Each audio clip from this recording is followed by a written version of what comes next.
En ABC Podcast, Abecedario del Bienestar, con Laura Pintos y Raquel Alcolea.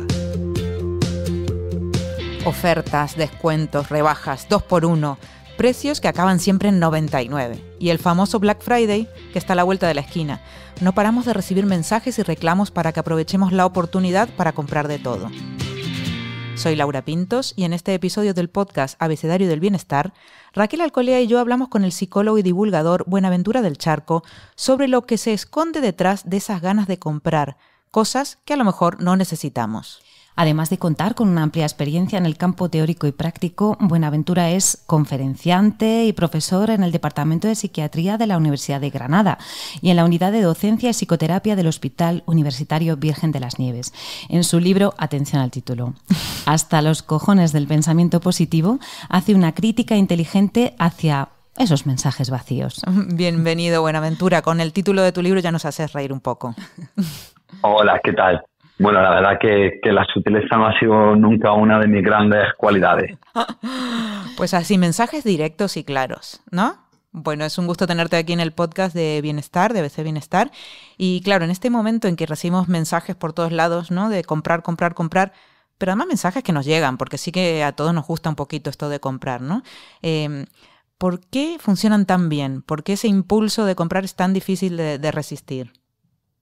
Bueno, en primer lugar, daros las gracias por invitarme y además para hacerlo sobre un tema que yo creo que es tan necesario, ¿no? Yo creo que, como bien dices, a todos nos gusta y yo la verdad que intento huir de esta psicología paternalista que le dice a la gente una lista de cosas de lo que tiene que hacer o cataloga cosas como buenas o malas, ¿no? Yo creo que lo interesante sobre todo es tener conciencia y ver desde dónde hacemos lo que hacemos. Aterrizando un poco a tu pregunta, pues yo creo que el problema de esto es que desde hace ya bastante tiempo la experiencia de compra, es decir, lo que compramos, hemos dejado de hacerlo tanto por el producto que adquirimos, sino sobre todo por la sensación que nos genera la experiencia de compra y el hecho de comprar, por un lado, y por otro lado, porque cada vez más la industria del marketing ha aprendido a vincular los productos que nos venden con necesidades emocionales. De forma que, en el fondo, lo que quieren más comprar es esa sensación asociada al producto que el producto en sí mismo. Uh-huh. Esos mensajes que nos atraen, ¿no? Hablas de esas estrategias de la industria, sobre todo las que intentan que compremos. ¿Cuáles dirías que son esas trampas o esos mensajes atrayentes que nos incitan, ¿no? Los que son así más efectivos, dirías. Pues mira, si me lo permites, te voy a responder con un ejemplo que fue cuando esto empezó y creo que queda como bastante claro, ¿vale? Mira, muy poca la gente lo sabe, pero una sobrina de Freud era publicista y entonces la contrata la industria tabaquera para intentar conseguir que las mujeres fumasen. En aquella época, estamos hablando de 1950, pues fumar era algo como rudo, como propio de hombres y a pesar de que se habían hecho cigarrillos más finos y estilizados, se seguía viendo mal que la mujer fumara. En aquella época era pues cuando empieza la segunda ola del movimiento feminista en Norteamérica y bueno, llega un momento pues muy interesante en ese sentido. Entonces, esta sobrina de Freud tuvo una idea genial y fue que convocó a la prensa y le dijo que el día de la manifestación fueran a un punto en concreto de la misma. Cuando llegaron los periodistas para cubrir la noticia, de pronto aparecieron unas mujeres que portaban cigarros en las manos y en las pancartas tenían un cartel que ponía antorchas de la libertad. Claro, puede que no todas las mujeres tuvieran un interés en fumar, pero en una época de reivindicación como aquella, ¿qué mujer no quería reclamar la igualdad y tener las mismas oportunidades? Y esto es lo que está haciendo la industria del marketing desde entonces, porque además fue terriblemente efectivo. Fijaos que la publicidad ya no nos vende las ventajas del producto, sino que lo que intentan es decirnos que comprando eso que nos venden vamos a conseguir algo que es emocionalmente importante. ¿Por qué? Porque en el fondo las necesidades humanas son muy pocas. Todos queremos pues sentirnos válidos, que nos quieran, sentirnos seguros, sentir que tenemos una buena moral, y por lo tanto es muy fácil estimularnos y empujarnos a la compra vinculando los productos con esos mensajes. Uh-huh. Sí, es engancharnos un poco. Parece que somos parte de algo, ¿no? Cuando poseemos determinadas cosas materiales. ¿Cómo ser conscientes de ello, Buenaventura? ¿Cómo nos podemos dar cuenta de a ver hasta dónde llega? Pues también nos gustan cosas, ¿no? Tenemos aficiones, tenemos necesidades concretas, pero ¿en qué punto, cómo analizarnos a ver si estamos comprando más allá de lo que necesitamos realmente? Bueno, pues yo creo que aquí la primera idea básica es si estamos comprando algo que necesitamos, pues lo que estamos haciendo es comprar por el hecho de ir de tiendas o comprar porque tengo un mal día y para evadirme un poco de todo me meto en Amazon, ¿no?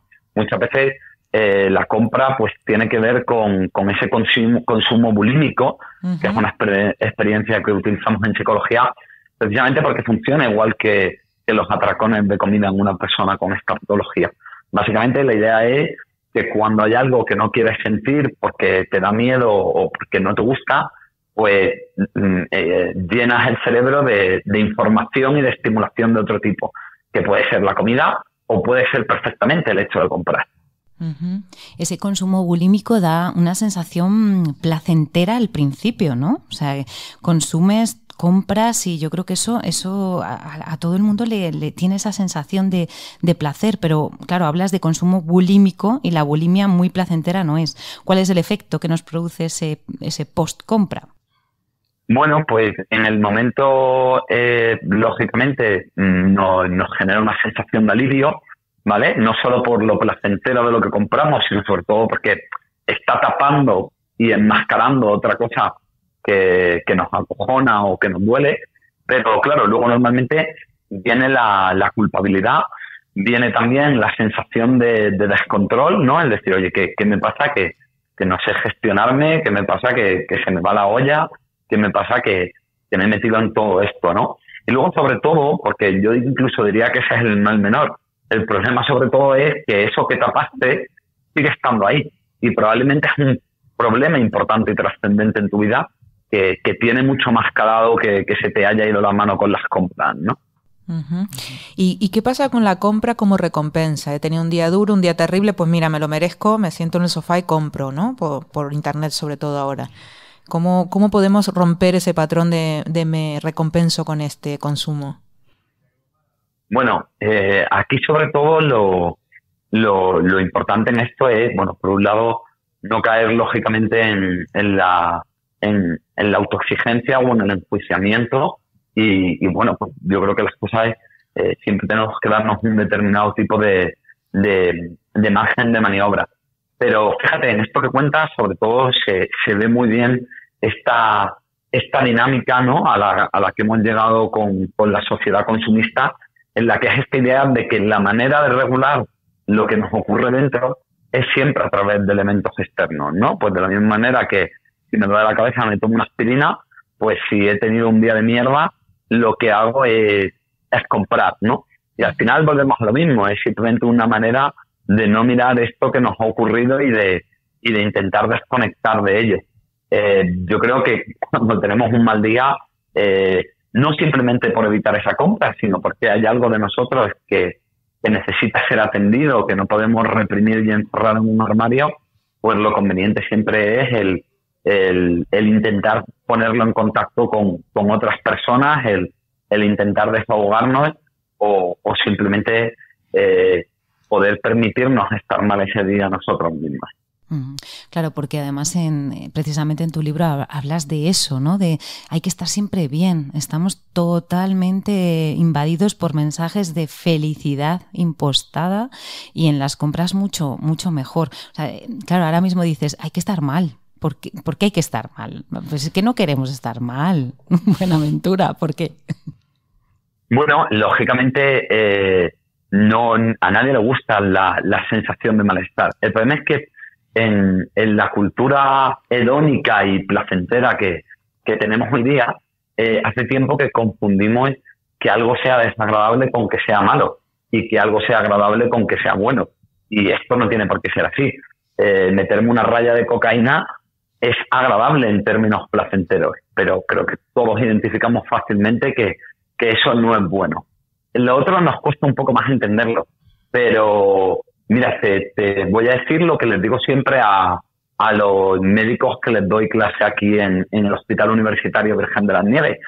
Si una persona se tuerce el tobillo y como tiene la musculatura sensible, su cuerpo reacciona con una respuesta de inflamación y dolor, lógicamente la inflamación y el dolor no son agradables, pero es lo que está haciendo el cuerpo para que tener una respuesta adaptativa y que no sigamos forzando el tobillo hasta el punto de tener un esguince, un desgarro. Entonces hay que entender que hay determinados tipos de procesos que pueden no gustarnos, pero que en el fondo nos están indicando una necesidad.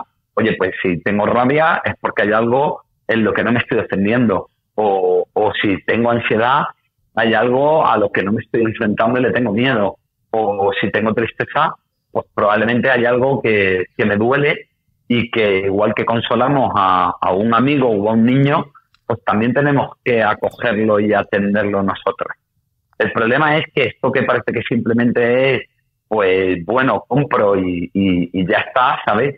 Es una profunda traición a nosotros mismos, porque hay una parte nuestra que está jodida, que está herida, y lo que estamos haciendo, en vez de atenderla y abrazarla y conmovernos por ella, es ignorarla, comprándonos un montón de chorradas que no necesitamos. Fíjate, hoy estamos hablando y os agradezco mucho cómo estáis enfocando todo esto. No estamos hablando de las consabidas listas y trucos para no consumir mal y hablar de poner un límite de compra y tal, porque eso es difícil que funcione cuando la compra, cuando el consumo es algo que yo estoy utilizando para tapar otra herida. Mientras que siga la herida, recurriré a aquello que me alivia momentáneamente. Con lo cual, por mucha buena voluntad que tenga, es muy difícil que ante un dolor fuerte no acabe volviendo al consumo. Y supongamos que con tu explicación y de tu mano llegamos a ese momento de, mira, estoy comprando para tapar lo que siento, para recompensarme porque tenía un día malísimo. A veces no estamos preparados de todas maneras para enfrentar lo que sea, ¿no? ¿Cómo gestionar ese momento, ese vacío entre una cosa y la otra?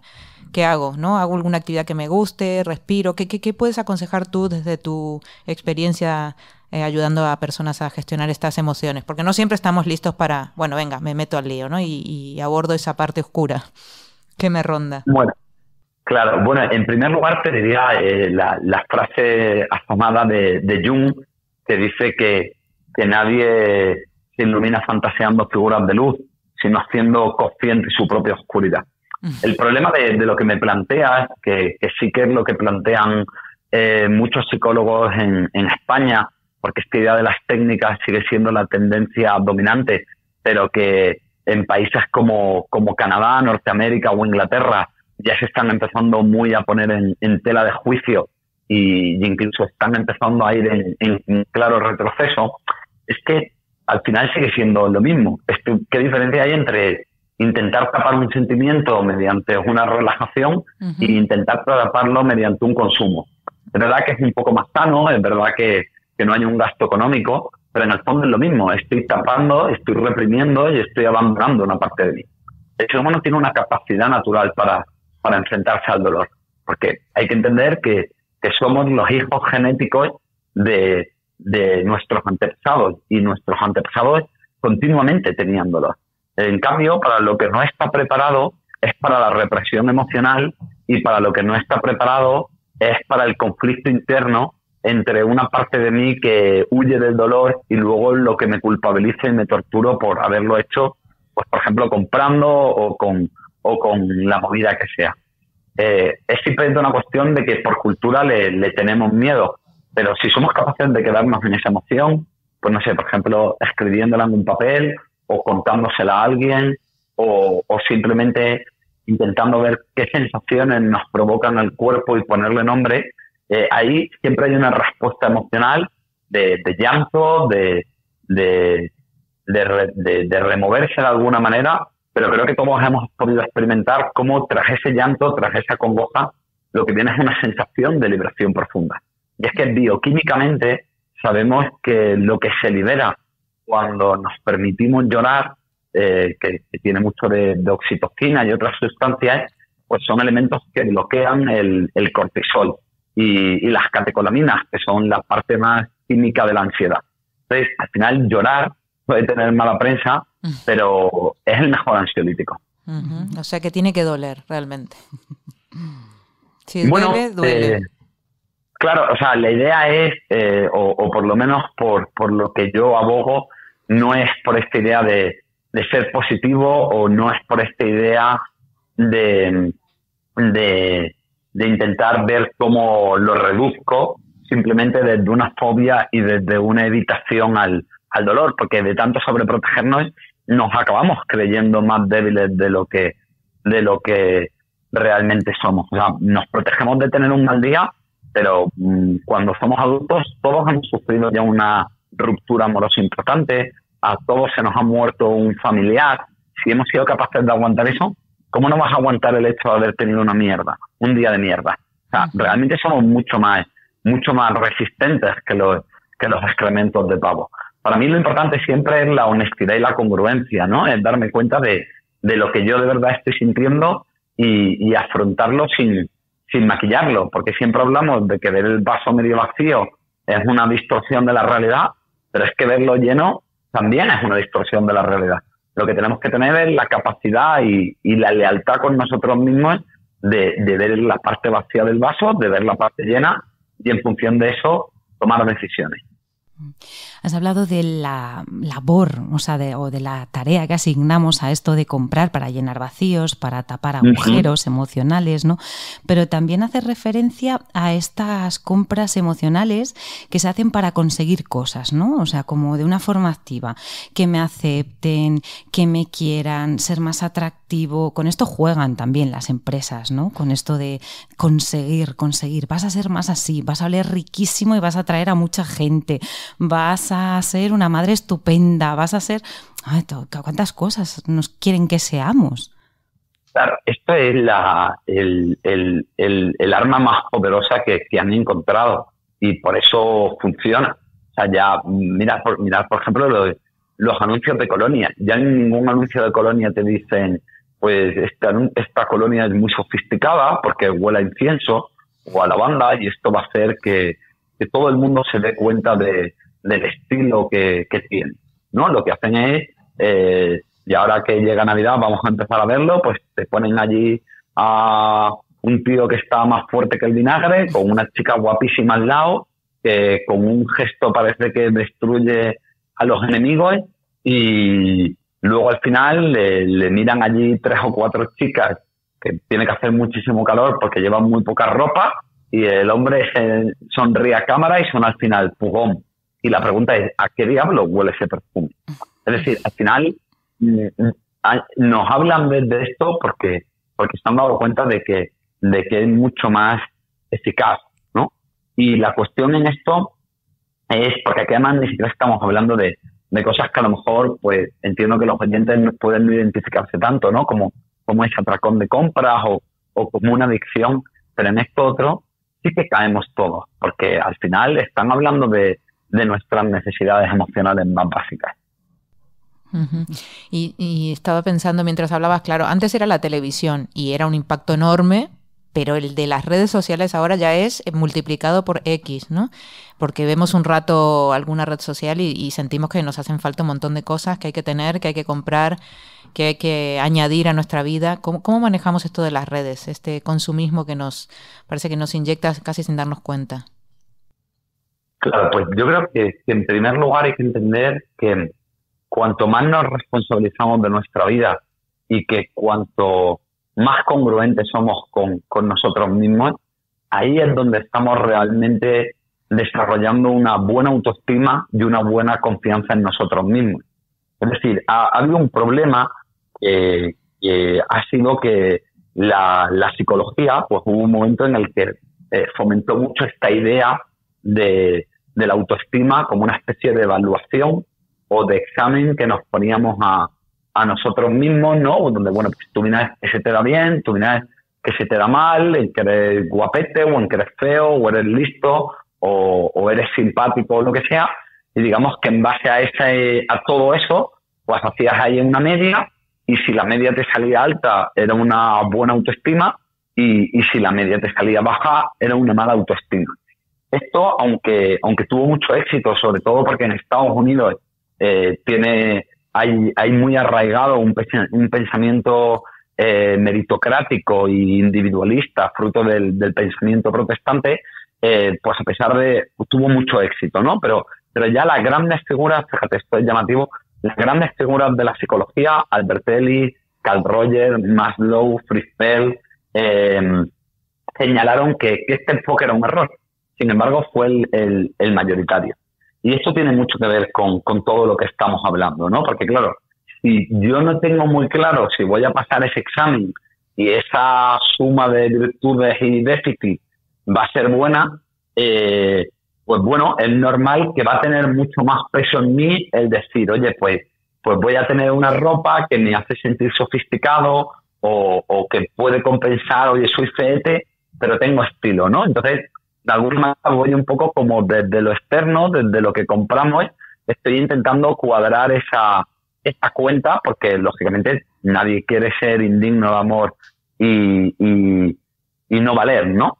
Sin embargo, lo que yo planteo es que realmente esa idea del amor solamente la aplicamos cuando hablamos de autoestima, ¿no? Pero no cuando hablamos de heteroestima, es decir, no cuando hablamos de querer a otros. O sea, Raquel, Laura, yo estoy seguro que bueno, que no sé, que vosotros, pues si queréis a algún familiar o algún amigo, no es porque sea más guapo o más feo, o más listo o más tonto. Lo quieres es porque te preocupas por él, lo quieres porque estás con él a las duras y a las maduras, lo quieres porque te despierta un sentimiento genuino. Y de la misma manera que tenemos muy claro que eso es el amor con otros, eso también debe ser el amor en nosotros mismos. Y al final, cuando las cosas vienen difíciles, lo importante es entender que deberíamos intentar tratarnos como tratamos a la gente cuando lo pasa mal.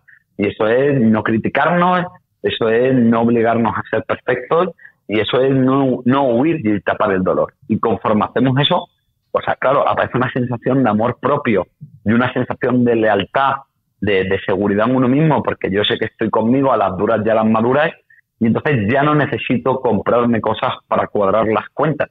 Ese es el único modo real de liberarme de la vorágine del consumo.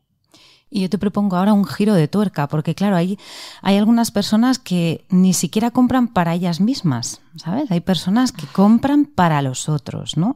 Y es, no sé, a mí me viene a la mente como esta cosa como de mendigar cariño, ¿no? A veces con las cosas materiales se van comprando y se va dando a personas porque de alguna manera sientes que así como que te van a querer más o que vas a conseguir más su atención o...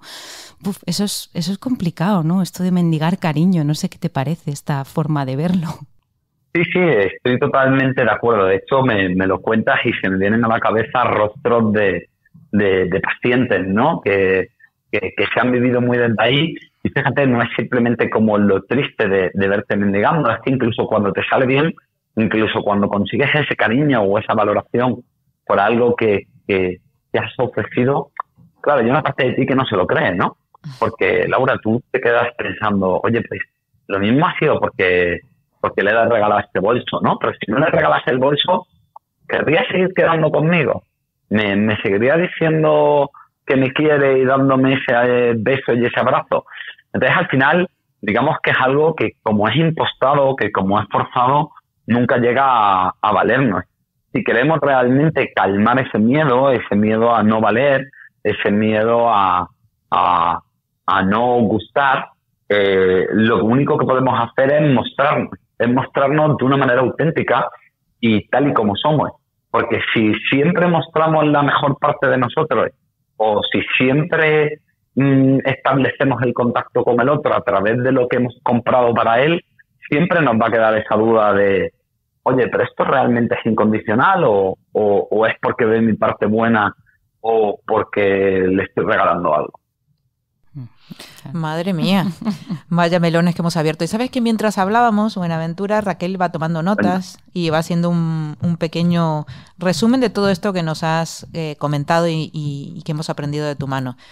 Raquel, mucho para cortar aquí. Sí, mucha tela, porque además hemos caminado por muchas formas de comprar y muchas atenciones que intentamos calmar con esto de la compra, ¿no? Nos habla Buenaventura de que, bueno, él huye siempre de las listas, de esto de los consejos, lo que es bueno, lo que es malo, afortunadamente, ¿no? Porque estamos muy alineadas con eso. Nos dice que la experiencia de compra se suele hacer más por esa sensación que genera, en lugar de por el producto en sí, que eso es precisamente lo que ha aprendido a hacer muy bien la industria, atraernos emocionalmente.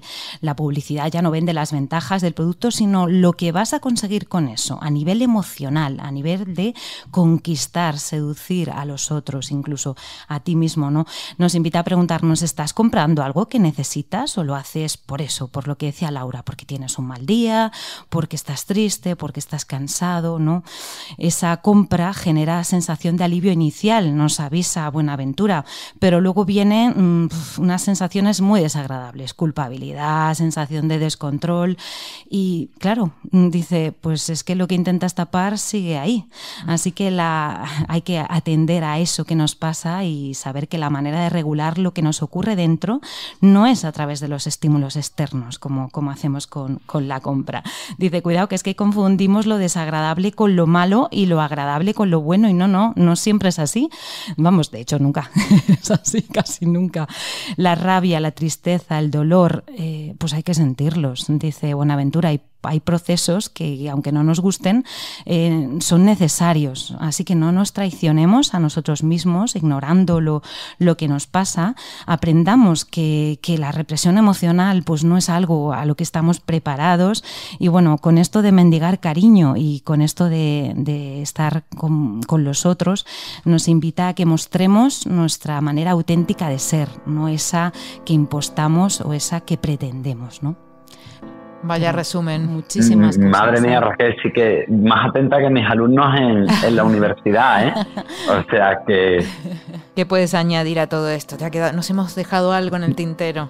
Mira, a mí me gustaría un poco también, para compensar pues lo burro que soy a veces y las palabrotas y esto, pues a mí a veces me gusta citar a gente, claro, que es más elegante y más inteligente que yo, ¿no? Entonces, ¿cómo hacen las marcas, no? Así me asocio al valor de esas personas. Entonces, a mí me gustaría terminar con las palabras del filósofo y también psicoterapeuta Eugene Gendlin, que él decía que ignorarlo no lo va a hacer desaparecer, reconocerlo no lo va a crear, y es que está ahí por un motivo, para hacer algo con ello. Qué bueno, porque vaya, nos has dejado ahí pensando con esto de está muy bien respirar, meditar y tal, pero que eso no tape tampoco lo que sigue estando allí, ¿no? Ahí nos has dejado... Claro, digamos que la técnica psicológica se está, por desgracia, planteando como un sustituto de enfrentar la vida y tomar decisiones, ¿no? Y yo creo que debería ser al revés. Yo creo que en la técnica, pues, oye, meditar o la relajación o lo que sea, es algo que debe servirnos, pues a lo mejor para bajar un poquito el malestar, pero precisamente para, estando en un estado un poco más óptimo, poder hacer frente a aquello que ocurre. Y no simplemente, pues bueno, hago la técnica psicológica, pero yo luego no le meto mano a esto que me da tanto miedo, ¿no? Muy interesante este aspecto. Buenísimo. Creo que nos ha abierto una ventana que bueno, que ahí nos queda para trabajar. Sí. Muchísimas gracias, Buenaventura. Pues nada, muchísimas gracias a vosotras, Laura y Raquel, y nada, un placer estar hoy hablando con vosotros, yendo un poquito más allá de lo obvio y de lo evidente, ¿no? Así es, muchas gracias y hasta la próxima, Bienestarios.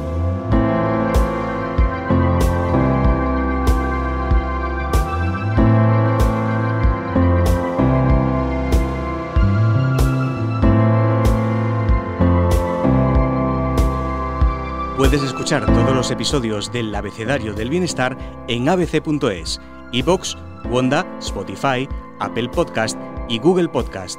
Y no te olvides de seguirnos en las redes sociales. ABC-Bienestar.